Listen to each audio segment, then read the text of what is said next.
अहो मला सांगा की मनोज जरांगे पाटील आता 15 फेब्रुवारीपासून जाहीर राज्यव्यापी आंदोलन करणार. कोणतं आंदोलन करणार आहेत आता नेमकं? उपोषणच का पुन्हा? आणि जर आंदोलन उपोषण करायचंच होतं तर त्यांनी उपोषण सोडलं का?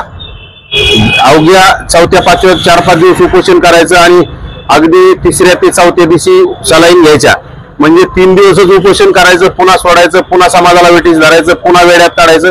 खरं तर मला वाटतं जरांगे आता पागल झाला, वेडा झाला जरांगेला लवकरच प्रसिद्धीची हव्यासा मिळत नाही, म्हणून आता जरांगेची झोप उडालेली आणि जरांगेला लवकरच मेंटल हॉस्पिटलमध्ये ऍडमिट करण्याची वेळ येणार आहे आणि ते आपलं पूर्ण महाराष्ट्राला दिसेल.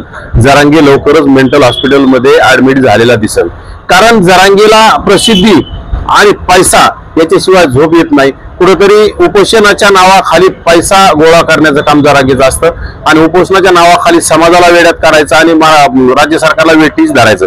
परंतु आता राज्य सरकार सुद्धा वेठीस धरायला गेलं तरी राज्य सरकार आता त्याच्या मागे कोणी राहिले नाही हे राज्य सरकारला माहिती. त्यामुळे जरांगेचं अस्तित्व संपलेलं आहे आणि जरांगेला सरकार घाबरत नाही. खरं तर आता मराठा समाजाचा नेता सुरेश धस झालेला आहे, त्यामुळे जरांगेला कोणी म्हणजे जुमानत नाही. राज्य सरकार जरांगेला आता कोलतोय, त्यामुळं जरांगेचं आता काही राहिलं नाही, म्हणून जरांगेची नौटंकी सुरू आहे.